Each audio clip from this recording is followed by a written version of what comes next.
Students, so this is the chemistry class 20 and the structure of cellulose. In the previous class I explained the cellulose polysaccharide. You see, cellulose is a polysaccharide made up of large number of beta D-glucosidates linked through 1,4 linkages. 1,4 linkages. So that is beta D-glucosidates linked through 1,4 linkages. See here, it is one of one glucosidate, beta D-glucosidate linked with that is fourth of second that is glucosidate. You see, 1,4 like this. So this is called the structure of cellulose. And this cellulose is a polysaccharide. It is that is partially soluble in cold water, but it is insoluble in cold water and partially soluble in hot water, of course. And this cellulose contains about 50% of that is starch and 50% of lignin, you see. And this cellulose, it is generally used in the manufacture of paper, and it is also used in the textile industry and beverages. I already explained, of course. And after that, you see this cellulose disaccharides, polysaccharides are completed. Now, and one more thing, you see, I have explained already. The cellulose cannot be used as a source of energy for human beings because the human being digestive system does not contain the enzyme cellulase to convert cellulose into glucose. Okay. Now, so after this, let me take the importance of carbohydrates. What is the importance of carbohydrates? Importance of carbohydrates. Importance of carbohydrates. What is the importance of carbohydrates? So that means, you see, carbohydrates perform two functions. You see, one is they act as energy fuels. They act as a source of energy for human beings, and they act as structural materials. They act as structural materials for plants. So therefore, the important of carbohydrates are they act as energy fuels for human beings, and also they act as structural materials for the plants. So therefore, these are the two important the importance of carbohydrates. Again, how this carbohydrates acts as a source of energy for human beings. So that is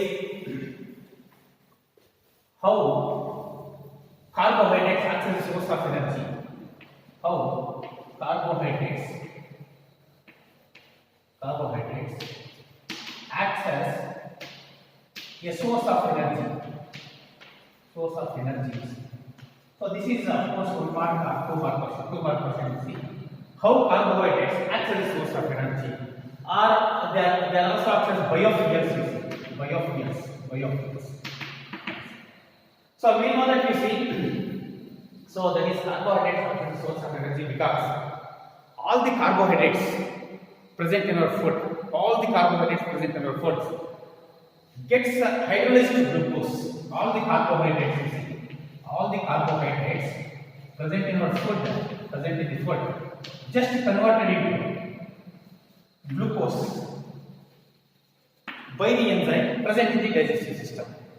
See here, all the carbohydrates present in our food gets undergoes hydrolysis, converted into glucose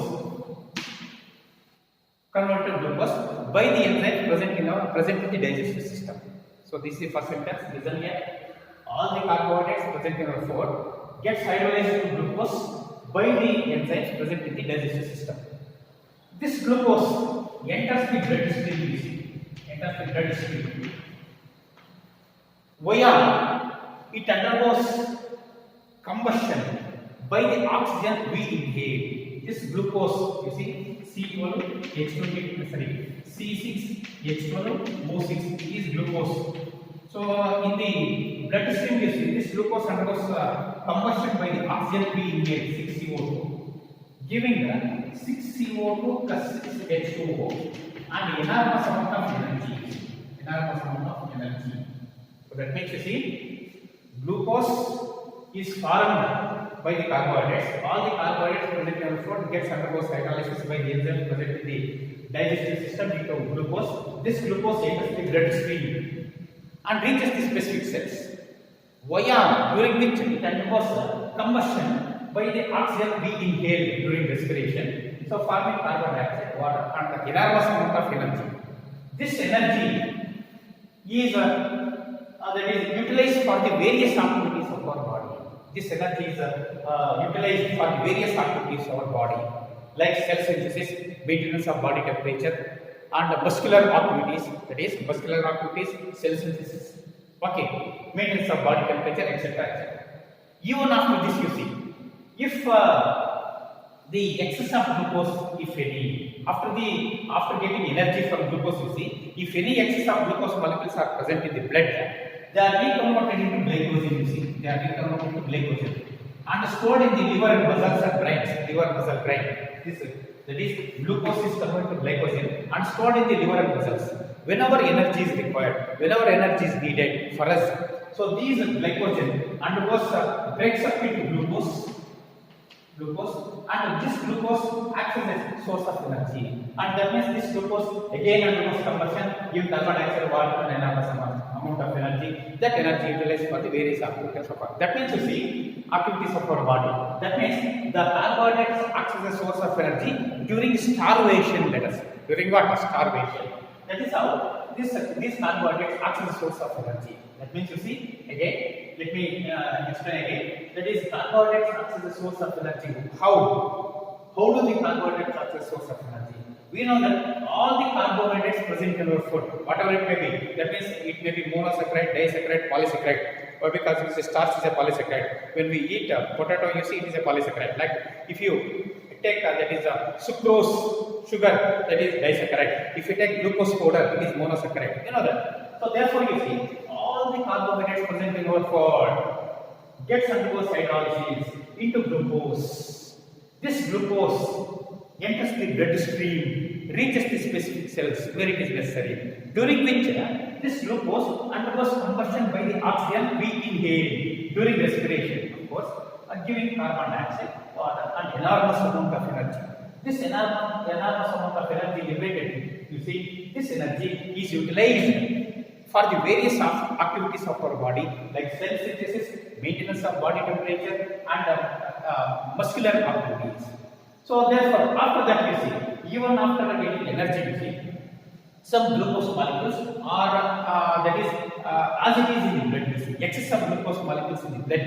That means excess of glucose molecules, if any, in the blood, so they are reconverted into glycogen. That is polysaccharide, you know. So it is stored in the liver, muscle, brain. Whenever energy is required, this glycogen undergoes breaks up into glucose molecules, and this glucose molecules again undergoes conversion, giving carbon dioxide, water, and energy. That energy is utilized. This is how the carbohydrates acts as a source of water energy during starvation.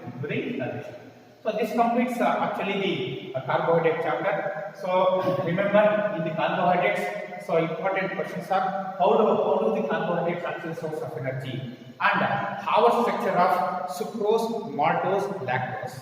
What is that? How structure for sucrose, maltose, lactose, and then how do you explain the elucidation structure of glucose? You see, elucidation structure of glucose. That means, you see, we have given 6 points for elucidation structure of glucose. So one is, so that is a molecular formula, and then second one is presence of 6 carbon unbranched chain. Number 3, so presence of terminal aldehyde group. Number 4, presence of carbonyl group. Number 5, presence of 5 OH groups in the glucose. Number 6, presence of primary alcoholic group. For all these 6 points, I will give an explanation also, you see. So just go through it. It is very easy. This chapter is very easy. And any doubts, you can call me back again. I will explain. So therefore, and after that, you see, you have to remember the points regarding the starch, cellulose, and glycogen. So generally, the starch is made up of 2 that is components. One is amylose and amylopectin. Amylose is soluble in water. Amylopectin is insoluble in water. Amylose has a linear chain structure. Amylopectin has a branched chain structure. Amylose has about the 15 to 20% of starch, but amylopectin contains 80 to 85% of starch. And the amylose has a linear chain structure, it has a branched chain structure. But remember, both are made up of alpha D glucosidates linked through 1,4 linkages. But one more difference is, so since amylopectin is branched chain structure, the branching takes place between 1,4 linkage, that is 1,6 linkages, you see. That means, you see, amylopectin has a branched chain structure. The branching will take place between the linkages in between 1 to 6, but linear chain is 1 to 4, 1 to 4, 1 to 4, like that, you see. That means all these monosaccharides are linked through so oxygen atom, you see. So this linkage is called the glycosidic linkage. Remember, it is called the glycosidic linkage. Already explained about glycosidic linkage. What is glycosidic linkage? It is the linkage which links two monosaccharide molecules together. That is called the glycosidic linkage. Okay. So that is glycosidic linkage is the linkage. It is the bond formed between two monosaccharide units linked through one oxygen atom. That is called the glycosidic linkage. Okay. And of course, glycogen is the polysaccharide present in plants. Cellulose is the polysaccharide present in glycogen is the polysaccharide present in animals, and cellulose is the polysaccharide present in plants. And cellulose is present in the cell walls of the plants. You see, glycogen is that is stored in the liver, muscle, and the water, right? But the structure of glycogen is similar to the structure of amylopectin present in the starch. So, but however, you see, glycogen has got more number of branches when compared to amylopectin. And then one more thing, you see, so glycogen is also called the animal starch. You see, that is why, because you see, glycogen is present in the that is glycogen is also called the animal starch. Why? Because you see, glycogen, the structure of glycogen is similar to that of the structure of amylopectin present in the starch. You see, amylopectin present in the starch. So therefore, it is called the animal starch. Okay, we will continue in next class.